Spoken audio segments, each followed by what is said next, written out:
So couple hot topics that are coming up right now. We talk on this show quite a bit about some of the like current events, things we see happening. We talk about trends and, whether that's something that's kind of reoccurring, which is generally the case.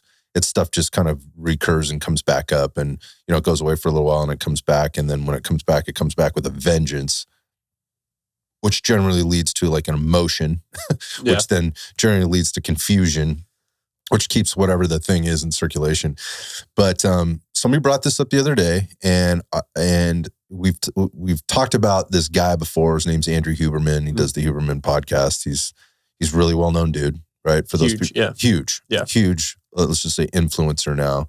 He's a neurosurgeon and ophthalmologist. Not surgeon. Neuroscientist, sorry, and ophthalmologist out of Stanford. Yeah. He's got this massive podcast. I think he's probably written some books now because that's what you do. Yeah. When you get famous, apparently. And it's interesting, over the last couple of months, there was like some people taking personal shots at him, like ex-girlfriends and things that. I think you've arrived as the major influencer when people are trying to take you down. Yeah, I think it was New York Times wrote an article. Oh, it was ugly. The big whole thing. It was scathing. Yeah. It was ugly. He'd gone and talked to some girlfriends or ex-girlfriends or something, and there's a lot of accusations made, and it got like visceral. It was really ugly, and I was just like, this is weird. Yeah. Like at the same time, like it's just, he's a freaking human. So like maybe some of this is true, maybe it isn't. I don't really care. I generally appreciate what he does in bringing stuff to the table. Because he covers a lot of topics, talks to a lot of interesting people that you or I wouldn't have an opportunity to maybe listen to or talk to, unless he got in front of them. Because he has that reach, where he can make a phone call to somebody, hey, do you want to be on the show? And they're going to say yes. It's similar to like a Joe Rogan or something like that. Just interesting characters. They cover all kinds of stuff. So that's kind of Huberman in general. There's another guy out there, Peter Attia. We've talked about him. His podcast is called The Drive. I really like Peter Attia. I think he's great. And he's also got a couple of books as well. And how I heard about these guys, obviously, is they're kind of big in the social media scene, but they cross over into what we do in terms of health and wellness. So it just makes sense. And I do like their approach in general, particularly Huberman's approach in general, because he keeps it fun. He keeps it entertaining, right? Yeah. I've listened and I've read a lot of texts. Yeah. I've listened to a lot of YouTube videos. I've sat in front of a lot of lectures, and I can tell you I hated 98% of them. They were just boring and uninteresting to me. Everybody can maybe think back to that one teacher they had or that one instructor they had where they loved him. And it was like, what did you love about him? It was the way generally that they delivered information. And a lot of times that comes with passion and like pride and like storytelling, making things relevant, and and there's enthusiasm that goes into it, and seeing that they care about it. Yeah, that's important. I think that was important. At least I got stuff out of it. Some people, they don't want it that way. They just want it black and white, fed up to or served up to them that way. But I believe that's why guys like Huberman have done a really good job, which has put them in a position to again influence and a lot of people. And I think he's done an excellent job. Like sort of in the bigger picture, there could be a lot worse voices out there. Yeah. Maybe people have even thought, let's make this guy the Surgeon General, of the United States because of his ability to communicate. I would say he's definitely a good orator. Like he can stand up and talk on a topic or a multitude of topics. Yeah. For a very long period of time. And he can usually get a little bit broader and a little deeper than probably most people can. And I think that lends itself to being, because he's been an instructor / professor or teacher for so long, he's had a lot of reps, a lot of practice. However, in the last few months, like he's come under fire.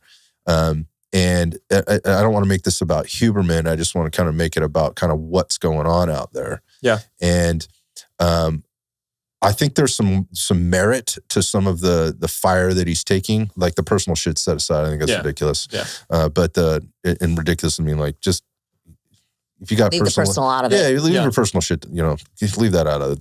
There's only one reason to do that. That is, none has the wrath of a woman scorned. That's all that is. That is just somebody's pissed. Yeah. But on the other side of things, in terms of what he brings to the table, he's said some things, and there's some things that have come up that have, I think. I don't want to say upset, but have rubbed some of the medical healthcare clinician side of the coin, or the community that does listen to him, the wrong way. Yeah. For a few different reasons. So I wanted to talk about that today because I think, as podcasts, and that's what we do here, I think you have somewhat of a responsibility to handle things in a way that makes sense for whoever your audience is. Now, Andrew, I would assume knows his audience better than anybody. Yeah. I would assume. But I'm going to guess based on some of the heat that we're seeing and hearing sort of in the interwebs out there that maybe he doesn't. And the one that came up lately was about this podcast that he did on back pain. It was a solo podcast. And it kept coming up and I'm like, okay, so we should probably listen to this and visit. I don't listen to all of his stuff. I'll listen to a few things. Listen to it. And I got to agree with some of the people that had that took some shots at this particular podcast that he may have conflated and confused things a little bit for maybe his audience, the general listener. But it goes a couple of steps deeper to those that do work with or treat people with back pain on a regular basis. And now they're basically going to have to untangle the sticky web that I would say Andrew Huberman laid down for that practitioner's client who listens, who is an avid Huberman fan or whatever, for all the good things that he puts out there, is now going to walk into their... And they are. And this is what's creating this. Walking into their next PT appointment or training Andrew appointment. Huberman said that this is the way I'm supposed to do it. Why are we doing this? I should be Why doing are we that. doing this? Yeah. You are the, in the court of social opinion, if that's what you want to say, the arena of social opinion, he has been labeled an expert by many. And, he's earned that, I think, in a way. Again, that presents some problems, I think, if you're not clear about the information that you're delivering, or you maybe take some liberties. And I'm just going to say, I think maybe he did that a little bit in this particular podcast. So again, it was about, to set the groundwork here, it was about back pain. And you guys listened to it, and so you guys heard it, so I want to talk about it. But he was delivering the information to the masses. And while we know back pain affects, a minimum of 1 in 5 people in the United States, it's one of the major drivers of pharmaceutical drug sales or pharmaceutical sales in the United States. It is the number one cause outside of depression that people miss work. I mean, this is a massive topic. Oh, yeah. So I think when you handle a topic like that from the position that he's handling that particular topic from, I think you got to be careful, and I don't think you did a really good job in the care in which he delivered the message. And it's created some issues. Even here, we're hearing things, from our clients. That's how wide-reaching this is, and that's why I wanted to talk about it. So that's my lead-in, kind of blabbing on there, but that's my leading to this thing. So, what's your take? I don't know. I think there's kind of two different, directions to go with this. And I think one of the big issues initially, why I think a lot of like clinicians or therapists, practitioners have an issue with it is someone, even, he's a smart guy. He can research, he can, talk to other smart people and regurgitate information in a way that a lot of people identify with and like. But at the end of the day, he's speaking about a experience and treatment and history that he does not have. That's not his field. He's speaking out of turn. He's speaking out of his... Go ahead. Yeah, he's talking about his experience. A lot he's drawing from his own experience. But yeah, I mean, that is not what he does on a day-to-day basis. No. That's not who he deals with on a day-to-day basis as far as individuals with back pain. So, while I think there are parts of that podcast that were really good as far as the information. However, I think it was very limiting in that the information was very fundamental and it was very, I guess more, if you lived in a vacuum, then maybe some of these exercises would be good, or depending on the severity of the pain and lack of mobility and movement that you have, then maybe this would be a good place to start. But, back pain is so individualized and there are so many, I guess there's so much nuance to each individual's case that to take what was said and try to apply it to everybody, that's not how people work and that's not how the world works. So that was my challenge with the information. And it doesn't go into how you would address it beyond what he was talking about. So, we move in a nonlinear fashion a lot of the time, laterally bending, rotating, seated and rotating, single leg standing and bending and those types of things. And, the things that he was talking about as far as exercises, it's very, what's the word I was looking for? Rudimentary. Rudiment.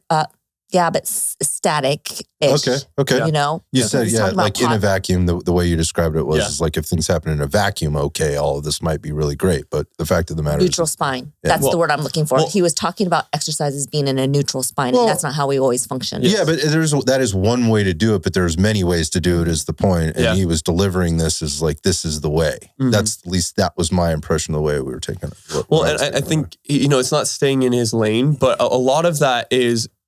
It's the challenge and where we even with previous podcasts, when we dive into a topic of not wanting to give very specific answers to problems because there is so much variability. There is so much, it depends. So I can tell you even, into that podcast, he went into a lot of these 3 main exercises, which a lot of people have heard of as a treatment protocol for back pain. It's all around, and people talk about it outside of Andrew Huberman about the originator from it. And these exercises, I can tell you, I've done them with people in the past, 8 years ago, and some people, these exercises did not work for them. Right, they respond well, and some people do, some people don't. So when you give these very black and white answers of people, trying to assume that someone can assess their own back pain and injury, and then how that they can actually have the awareness to execute these protocols, I think that's where it's a slippery slope. And I think that he gives this very specific answer versus really speaking to the generalities and speaking to the variabilities and things like that. Yeah, it's interesting. So going back to the stay in your lane thing. So I want to address that first. First off, I'm not saying that Andrew shouldn't be able to talk about this stuff, right? And I'm not saying he should stay in his lane. I want to be clear. Like this is this concept of should people or shouldn't people. I don't like that. I think like if you want to talk about it, go ahead and talk about it. I just think if it's not within the things that you're doing, your scope of practice on a regular basis, right? And you don't have the depth of knowledge or breadth of knowledge to go into a lot of detail and or maybe be quote unquote right. I would just say that what that does is it escalates the level of care I think you need to take in delivering the message. And I think that was missed here. The second part of what you just said there was... I think. Well, I guess one of my bigger challenges is while he was trying to keep it maybe very basic, and some of these things may very much work for some and not for others. There were points during the thing or during the podcast where he was, in his kind of his lecture, that he was pointing this out. He would say that, but we got deeper and deeper and deeper into it, and he was like backlinking, 9 semesters worth of human physiology and anatomy, that he had. So now that we understand how the nervous system and the muscular system, work together and, where pain signals come from, whatever else, I'm like, nobody listening to this understands this, maybe the way you do or the way you think you do. Like, so when you're drawing those lines back, I think that can confuse people. And it's almost like there's an assumption that like, this is the answer, like this is the way. And to your point, it isn't always the answer. Yeah. And so again, that was kind of part of my challenge with it. And CeCe, you were kind of covering if this happened in a vacuum, that would be, maybe this comes off a little bit better. But the bottom line is it is so very nuanced. And talking from experience, I think is a good thing. But where I have I think it's fine. We talk about from experience all the time. And I understand that even us having this discussion exposes us to a lot of criticism. Yeah. I don't fucking care. We get that criticism all the time. I've been dealing with that shit for almost 30 years in the business. Like, I get it. Not everybody's going to agree. Have I been wrong? Absolutely. Am I going to be wrong again? Fuck yes.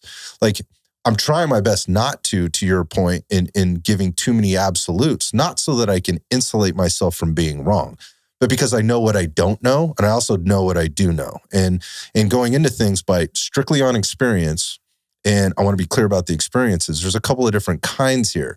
There is, the guy's a doctor, right? So he teaches at Stanford. So there's some level of quality. Okay, but wait, is he a doctor, a PhD, or is he an MD? This is the distinction I'm trying. Yeah. This is the distinction I'm trying to draw, right? People see PhD, neuroscientist, ophthalmologist. Like, what does that PhD mean, right? Yeah. And what does a person have to do to obtain that PhD, and where do they have to spend their time? I'm not questioning any of that about the guy. I'm just saying people out there should be like, okay, well, who am I talking to here? Yeah. Who is this person? What are they basing their stuff on? He's not holding his PhD up saying I can talk about this because. Yeah. Not at all. He's never done that in my he comes off pretty humble mostly. That's what I really liked about the guy, and still do. I still really like that about him. But there's a distinction in terms of like what you're practicing and what you've actually done, and going back to the experiences. Mm-hmm. So there's the experience of being a practitioner, maybe a physiotherapist who goes to work every day and has for 10 years or whatever, and sees 30 patients a day, dealing with back pain and all the things that come along with that. And that process for each and every individual, the process for the practitioner, the things that he or she has seen be successful or not successful based on the individual instance, all those things. There's that kind of practical, I'd say like clinical application, and more specifically experience. Mm-hmm. And then there's the experience of talking to a bunch of physiotherapists. So now I put 100 physiotherapists in a room and I talk to them and I get their feedback. That is certainly an experience. And so basically like I'm aggregating all of this information that I'm getting from the people that are actually practically applying it. That is another type of experience. Like I've gotten several types of those types of experiences. It's a little redundant, but in my pathway in this business, the health and fitness business for sure, as well as other businesses. One of the things I loved about jumping into kind of the firearms training space and this whole, genre of preparedness, because I was getting to talk to all these people that had all this other experience. Now, I don't sit there and say, because I've talked to these people that have had this experience, I know how to do this yet. All I can say is like, I have talked to these people. They have had these experiences. This is what they say. And maybe this is my experience in trying to practice it myself. But all of those are very different, right? So while I have experience, what type of experience do I have? And the other one would be like the guy, and we see this all the time, and I think this is one of the bigger challenges I find in the fitness business, is somebody's had some success somewhere in something. An example, the meathead approach. Like, I just lift heavy shit, I do the bro splits, and I've gotten results from that. Yeah, that shit works, right? For a while, and then maybe at some point it doesn't, and you're looking for a change or an answer to your shortcoming, or your let's just say your what's the word I'm looking for? Like, shortcoming is not the right word. Deficiencies. Yeah, there you go. Right, whatever. However you want to put areas of opportunity. Areas of opportunity. Right? But then there's also the guy. There's also the guy who's had, like, let's say the ACL tear, right, and ultimately has gone through the whole process of having that repair, right, which is usually in general takes about a year to get through the thing. You have the injury.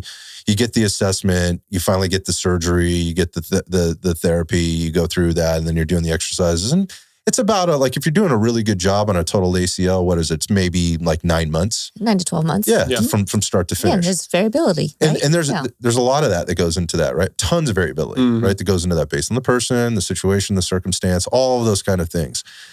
But to come out the other end of that and think that you're a fucking expert on ACL surgeries is ridiculous. And I think most people would agree with that. Yeah. Yet you have this confidence as the person that went through this experience, right? And we hear this term being used sort of in the social construct of, that is my personal life experience. So this is the way I identify with this particular thing. Yeah.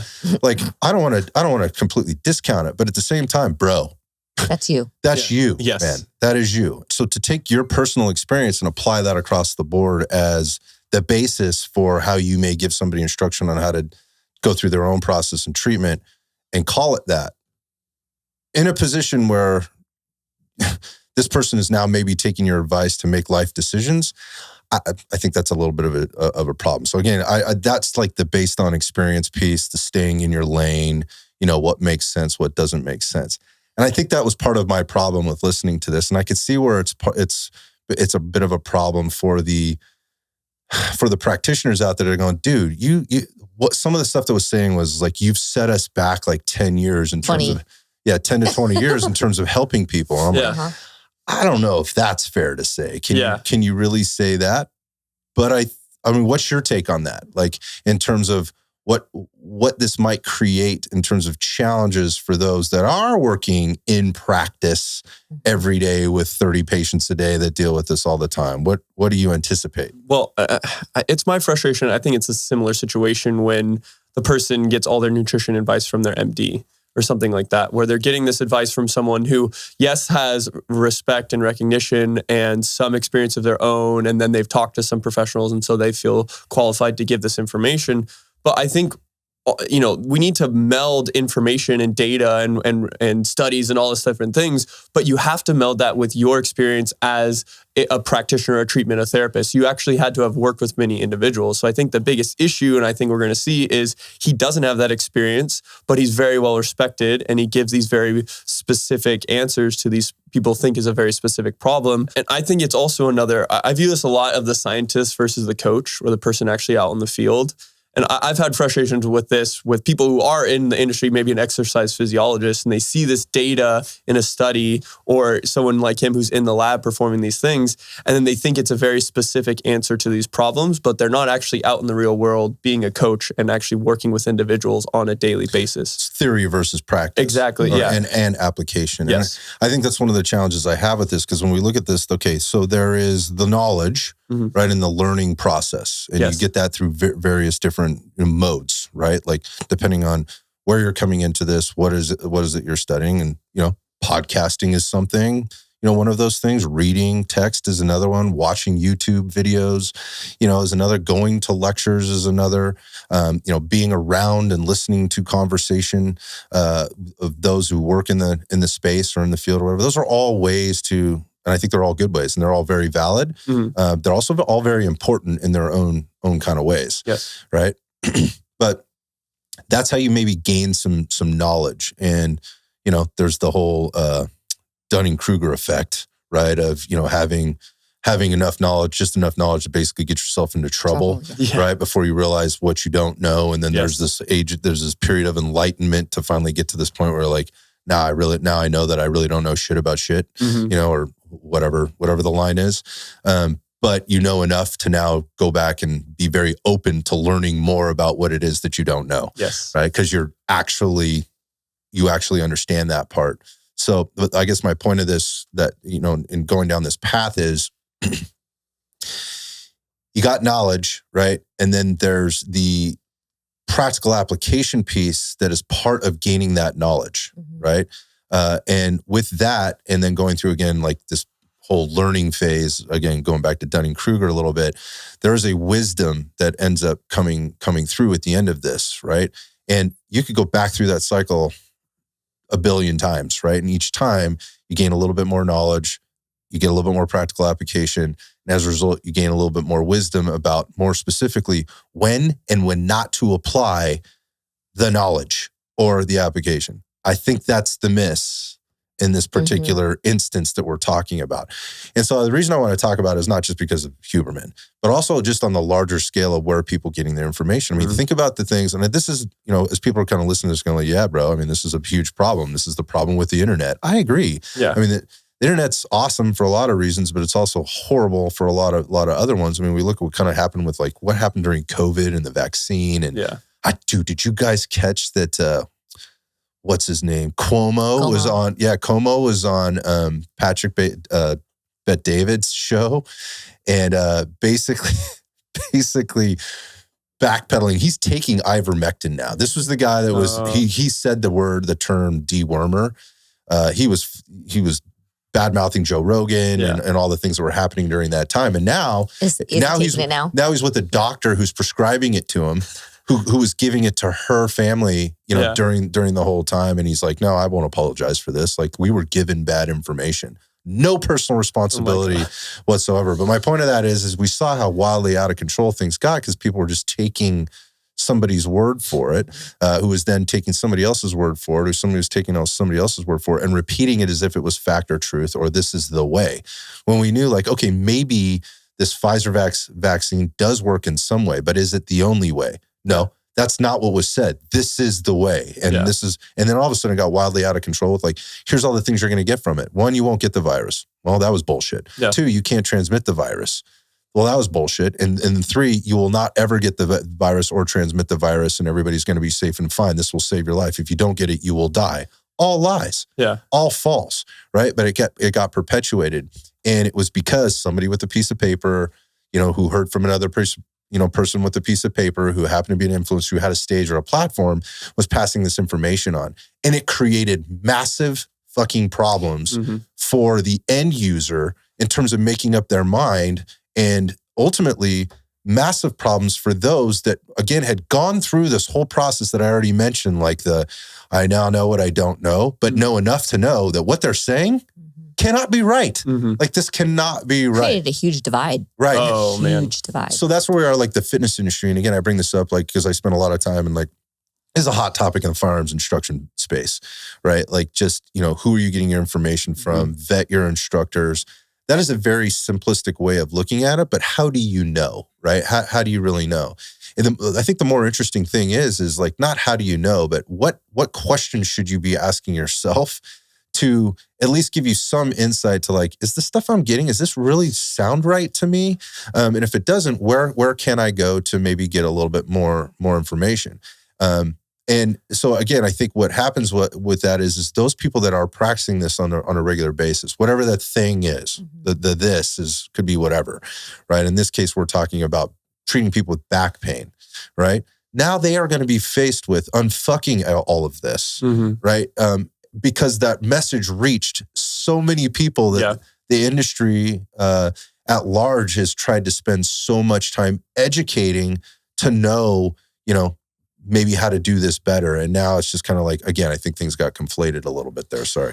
Man, we've talked about this a lot lately of the issue with the information is available between now people are even looking to AI or different people posting articles or videos and all this stuff. There's so much information out there. So the job of a good coach or practitioner or therapist is helping people navigate what is bullshit, what applies to them, what shouldn't apply to them. And to go back to almost defend Huberman, we started this conversation with him, is I think he's probably one of the better sources compared to a million other sources that 100% way agree. Worse to go. 100% agree. But the larger discussion here is where you're getting your information, whether it's the random video you see a fitness influencer who could have zero training besides they work out a little bit on their own, posting about an exercise that they think is going to end all be all, or another thing of someone writing a .com article, I learned in school not to trust Wikipedia when I was doing research for a research paper, but a lot of people didn't know that. And they do these things where they go on Facebook and they get an article and it's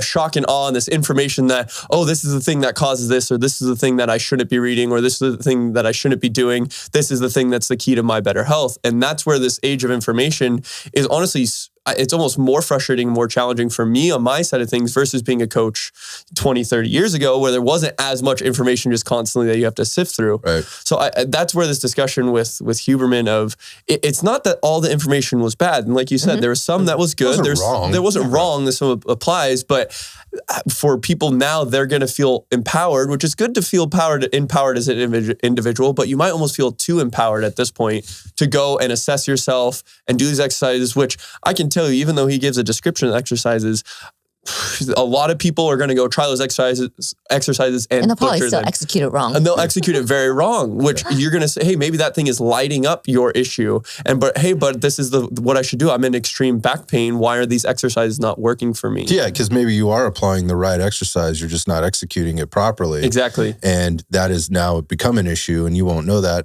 You just walk away with like, that exercise didn't work for me. Which, talk about people not knowing what they don't know. Talk about people executing an exercise. People don't know that. I think he had a lot of prefaces in his podcast as far as, make sure that you go and you have an assessment and, here are some exercises, but, this definitely isn't the end all be all. Yeah. But he also made references to other researchers and practitioners and, this is what so-and-so says, or this is what so-and-so says. And maybe what could have been done better is actually have those three individuals that he was referencing on and have kind of like a conversation about it instead of it being a standalone podcast. Well, so here's the thing. This is the next part of this. Yes. This is the next part of this. And he was saying, I will have them on. I will have them on, yes. Or, I'll put their references and links to their information and their research and stuff like that. But, but I'm still going to do this 2-hour-long podcast alone because I want to get this content out right now. And there you go. Yeah. What do you say? That speaks to something I'm going to do this 2-hour-long podcast alone because I want to get this content out. Mm-hmm. So I almost view it in some ways of his doing all this preface of insulting someone, but apologizing right after. That's kind of right before it. That's kind of what he's doing. I'm prefacing, hey, don't take me to heart on this. Hey, there's these considerations. Hey, Stuart McGill is going to think these things and say these things. Mm-hmm. But I'm still going to give you all this information and talk about this for 2 hours. Right, because I think you're searching for a topic that you need to talk about. And sometimes, look, we've been in here plenty of times where we're like, hey, what do we think's relevant? Yeah. Like what should we be talking about right now? I never want to put out anything that, we don't feel is important to talk about at some level. I recognize we've done a lot of these that we could have done way better on, right? And some are better than others as a result of that. But at the same time, I'm not desperate to put shit out. Like, I don't make money like Andrew Huberman makes money on his podcast and his books and everything. Like, that's not why we did this. That's not why this is, or why this thing exists. Sorry. So, yeah, I think a little bit of this was like maybe a desperation move to put some content out and, feeling really good about yourself for whatever reason. And I think that's a larger part of the whole social media, whatever influencer thing, that at some point, it's almost every time. This has been the most impressive thing about Joe Rogan. Right? And I keep bringing him up because I do admire what he's done. And as a business person and as a man, just as a human in terms of sticking to his guns, he hasn't really compromised. He just is who he is, right? And at the same time, like when it comes to the money part and the fame part, like he's been very clear, like, I'm going to do what I'm going to do. Yeah. You try and cancel me. Like he went through the whole thing with Spotify.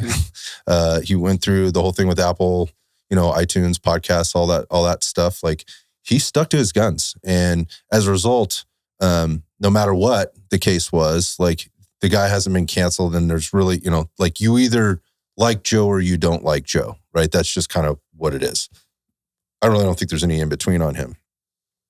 When we start going over into like the Atias, the Hubermans, like a guy, and again, we're talking about Huberman specifically, this is a little bit different. And when I see these influencers, I want to talk about Atia too in this sense. Here's part of the problem with like, it appeared as if he fell into that content trap type of scenario where he might be like trying to push something out that he probably shouldn't have been pushing out, or he could have done a lot better on. And maybe it was the chicken or the egg there. I'm not really sure. But here's the challenges this creates for me is because to all of our points that we've said this a million times or several times here and on other shows, I really like the guy. I think he does an excellent job. I mean, across the board on so many things. But you know what that did to me?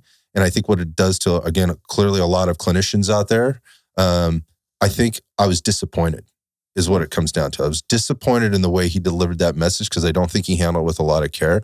And so what that does for me is it creates a little bit of distrust. Yeah. Because like now, like what's like when I start looking, like, is it disingenuous? Is what he's telling me, because I always wanted to believe like what he was doing was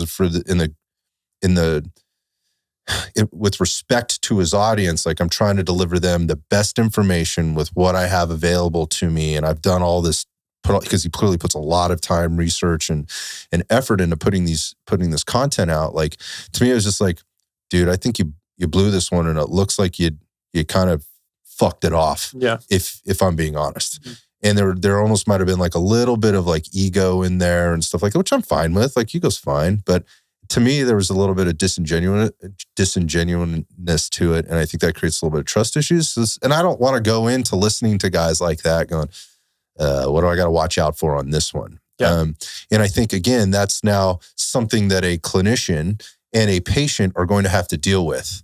Right. So now the clinician is going to hear this, right? The patient, this is literally what happens. So people out there that listen to this, that doesn't happen. No, it happens all the time. We deal with it in here almost every day. Hey, I heard so-and-so, such and such influencer, or even my doctor say this, which is completely contradictory to what you've been telling me or whatever else. And so now you, as the clinician or the practitioner or the trainer or the coach, whatever, has to go, how am I going to handle this situation right now? Am I just going to blow up and tell my patient or my client or whatever else that their doctor's a fucking idiot?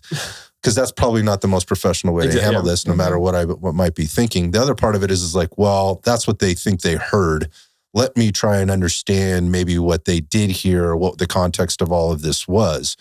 But you know what that does? That wastes a lot of fucking time, right? And it's very frustrating when you're trying to help somebody, specifically if you've been doing that for a long time and this person, this now client, again, patient or whatever, walks in the door going, like, hold the phone. Like, Huberman said, this is what's supposed to be going on. How come I haven't been doing that in my sessions? And now you have to take like a defensive posture to go like, do I really have to explain myself on all the things that we've been doing because you listened to a 2.5 hour convoluted podcast about some shit that you think you have that you don't have based on what Huberman's experience was with his own shit and how he explained that he should be taking care of his shit, so you should be taking care of your shit that way too? Can you hear what I'm saying right now? Is this really the conversation we're going to have? And again, so I think that's like a bit, that's the bigger part of this conversation. It just so happens that Huberman, I think, stepped in a steaming pile of shit on this particular case, and he'll wipe it off. He'll shake it off. It's not going to impact him. I just think, again, there's some broad sweeping impacts of stuff like that when you listen to when people come out and say things like that. And I'm not saying, again, not stepping out of his lane, just take a little bit. I think we got to be a little bit more careful, man. Well, and there's been very similar information like upset with him. You know, there was some clips of him on different podcasts talking about knee health and the keys to having healthy knees and strengthening your knees, and and talking about a very specific exercise which really does not have an impact for most people. And that was kind of, people were frustrated. He's talking out of turn. He's talking out of, he's so, but you respect him. He's so confident because he presents in this way of like, here's the reasons why, just like that whole podcast was set up. So people assume it's correct. And then the challenge also is I'll tell you, some of our junior coaches came to me with that information. They're like, hey, so this is what I've heard. And if I do this exercise, then that's going to help with knee pain and knee health. Yeah. The other frustrating part about that for me is like when coaches start asking like, hey, I heard this. How are they asking? They're asking as they're taking that information as to be quote unquote truth with a capital T. And when we've already been through all of this at some level, and you spend so much time, like they spend so much time in their own development, and you're just like, hold on a second. Just think about this for a minute. Put our thinking caps on. Just think about this for a minute, which again is the tough thing to get somebody to do, especially if they're emotional or now they've been challenged. Like, have I been wrong this whole time? Or has my back been hurting because this whole time because I haven't been doing this side plank with my fist driving into the ground the way Huberman explained it, so articulately on the podcast? That's a challenge for me as a person that has walked people through the process so many times, some successfully and some not. I'm not saying one, 100% of the time, but it's again, I think there's some challenges that with regard to the problems that you create for other people when you do shit like that. Should you have to be responsible for other people? No, but I again, it's a little disappointed. And as a result, I'm like, I'm going to be a little cautious going in probably to the next podcast, which is not how I want to be infotained. Yeah. I don't infotained. I want to listen, but I don't want to be infotained that way. Like, I don't want to be like, what did you say? Like, I like to listen to the flow because generally it's really good. This one just caught me off guard. Anyway. I mean, I don't know. Is there anything else we want to say on that? I think we made our points. I got shit off my chest. I know that for sure. So that's what matters. I think it's just a lesson, whether you're a novice coach, a new coach, an experienced coach, or an individual who's just trying to better themselves. Be careful where you get your information from. Be careful if it's from Instagram. Even if you feel it's a trusted source, don't take everything a single person says to heart and change everything about how you either handle your own health, your own pain, or all these other things by something you're seeing on the internet. That shouldn't be your primary source of information for everything you go dictate your life. So. Yeah, and I think the good ones out there would agree with you 100%. Like, and even Huberman would agree with that, right? Again, unfortunately, I don't think everybody thinks like that, but I believe he would agree with that, and that's why I still like the guy. Yeah, I just and this doesn't make me hate him, or I'm certainly not going to try and discount him. Absolutely not. But to your point, like there are lots of different ways to skin a cat, right? And depending on what the application of whatever it is that we're talking about is. And, again, going all in on one person for all of your health, fitness, whatever information, and taking that as, the pill, if you will. I think that's a dangerous prospect. And that's why we recommend all the time that you go listen to guys like Huberman and Atia and, Lane Norton. And I mean, Gabrielle line. There's a million people out there. I don't love them all, but I think they all do a pretty good job in their own way. That also goes to as far as, application and, just how we interact with our clients. Don't just take what your physician tells you at face value. Go and get a second opinion or a third opinion for that. Yeah, not because, try to learn as much as you can. Yeah, not because the guy's lying to you or because they're wrong, but the more informed you become, the more informed decisions you can be making about yourself or what the next thing or the right thing is for you. So anyway, hopefully people took that away from this, and not that we were bashing Huberman the whole time. I'm bashing that podcast for sure. Like, I don't think it was done well, but the guy and what he's doing, and for all the other people I've mentioned, I think they're doing a great job. And who am I? I'm just a fucking dude. Just the guy. I'm just a dude, right? I'm just a dude, but I do care, and I do work with a lot of people that work with people that care, or work with people that are dealing with these types of things. And so when I see things get convoluted and you're maybe making their life more difficult than it needs to be, understand how it's impacting others. Yeah. That challenges me a little bit. That's all.